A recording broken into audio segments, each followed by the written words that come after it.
जय श्रीमन नारायण।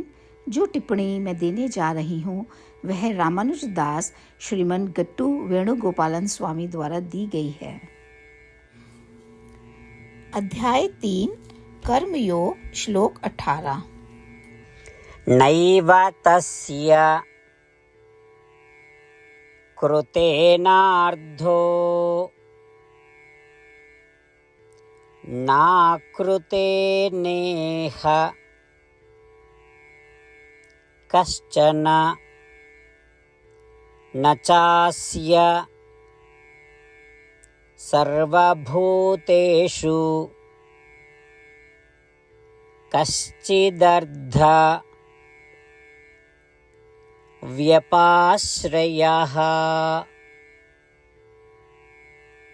ओम। गीताचार्य श्री कृष्ण परमात्मा अर्जुन सहित हम सबको कर्म योग सिखा रहे हैं। परमात्मा कह रहे हैं, अर्जुन, अपने पिछले जन्मों में किए गए अच्छे कर्मों के कारण कुछ व्यक्ति बिना किसी प्रयास के इस जीवन में आत्मज्ञान और आत्मदर्शन प्राप्त कर लेते हैं।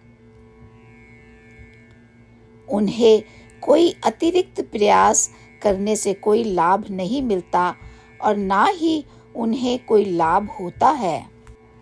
आत्मदर्शन प्राप्त करने के लिए कोई प्रयास ना करने से उन्हें कोई हानि भी नहीं होती, क्योंकि जो व्यक्ति आत्मा को देखने और महसूस करने और उससे परम आनंद और आनंद प्राप्त करने में सक्षम है, वह किसी अन्य आनंद की तलाश नहीं करता या इस दुनिया में मौजूद किसी अन्य पहलू में कोई रुचि नहीं रखता है। इसका कारण यह है कि वे इस दुनिया में किसी भी चीज पर निर्भर नहीं हैं। क्यों? ऐसा क्यों है? इसका कारण क्योंकि उनके पास आत्मा की स्पष्ट दृष्टि है और वे आत्मा के निरंतर ध्यान में रहते हैं, जो उन्हें शाश्वत आनंद और आत्मदर्शन का आनंद देता है। इस प्रकार परमात्मा समझा रहे हैं कि जिस व्यक्ति को आत्मा का बोध है, वह इस संसार में किसी और चीज पर निर्भर नहीं है।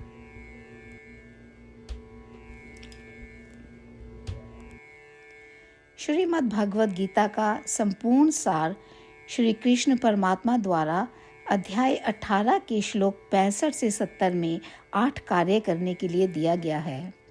श्री कृष्ण कहते हैं, मैं उन लोगों से प्रेम करता हूँ जो इन 8 बातों का पालन करते हैं।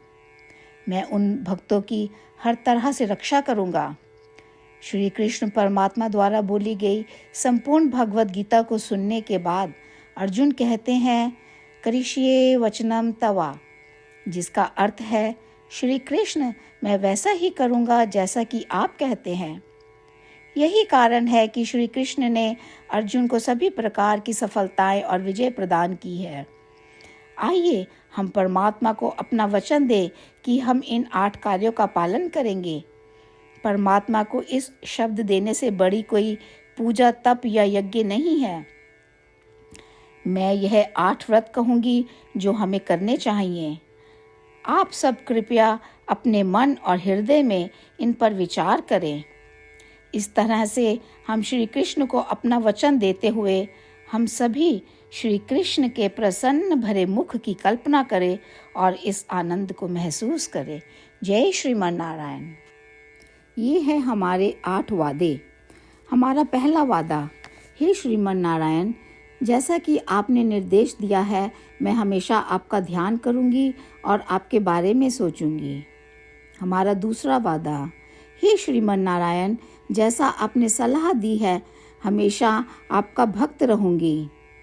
हमारा तीसरा वादा, हे श्रीमन नारायण, मैं आपकी सेवा के रूप में और आपकी संतुष्टि के लिए अपने सभी कार्य करूंगी। हमारा चौथा वादा, हे श्रीमान नारायण, जैसा कि आपने अनुसरण करने के लिए कहा है। मुझे पूर्ण विश्वास है कि मैं आपकी हूँ और मैं हमेशा हाथ जोड़ूंगी और आपको नमस्कार करूंगी और आपकी पूजा करूंगी। हमारा 5वां वादा। हे श्रीमन नारायण, मुझे आपके शब्द याद आते हैं, माम एकम शरणम व्रजा 1866, कि आपने आत्मसमर्पण करने के लिए कहा था। हे श्रीमन नारायण, मैं केवल आपकी शरण में जाती हूँ। हमारा 6वां वादा। हे श्रीमन नारायण, मुझे आपके शब्द माँ शुचाह 1866 याद है कि आप हमें शोक ना करने का आश्वासन दे रहे हैं। मैं अब और शोक नहीं करूँगी। हमारा 7वां वादा। हे श्रीमन नारायण, आपने हमारे लिए श्रीमद् भागवत गीता प्रदान करके हम सभी पर कृपा की है और आशीर्वाद दिया है। मैं प्रतिदिन कम से कम 1 श्लोक पढ़ने या सुनने का वादा करती हूँ। हमारा 8वां वादा। हे श्रीमन नारायण, आपने गीता को पूरी मानवता तक पहुँचाया। मैं गीता में आपके दिव्य शब्दों को उन भक्तों तक पहुँचाने की कोशिश करूँगी जो गीता से अपरिचित हैं। हमने अभी अभी परमात्मा से अपने 8 वादे किए हैं। श्रीमन नारायण को हर दिन यह वचन देना कि हम वही करेंगे जो वे स्वयं कहते हैं, अपने आप में एक महान पूजा है। आइए हम अपने अडिग विश्वास के साथ उन्हें अपना वादा दें। हे श्रीमन नारायण, जैसा आप कहते हैं मैं वैसा ही करूँगी। जैसा आप चाहते हैं मैं वैसा व्यवहार करूँगी और केवल आपके लिए काम करूँगी। श्रीमन नारायण करिष्ये वचनम तवा, जिसका अर्थ है, श्रीमन नारायण, मैं आपके निर्देशों के अनुसार कार्य करूँगी। सर्वम श्री कृष्णा अर्पणमस्तु। जय श्रीमन नारायण। नैव तस्य कृतेनार्धो नाकृते नेह कश्चन न चास्य सर्वभूतेषु कश्चिदर्ध व्यपाश्रयः। ॐ नैव तस्य कृतेनार्धो नाकृते नेह कश्चन न चास्य सर्वभूतेषु कश्चिदर्धव्यपाश्रयः। ॐ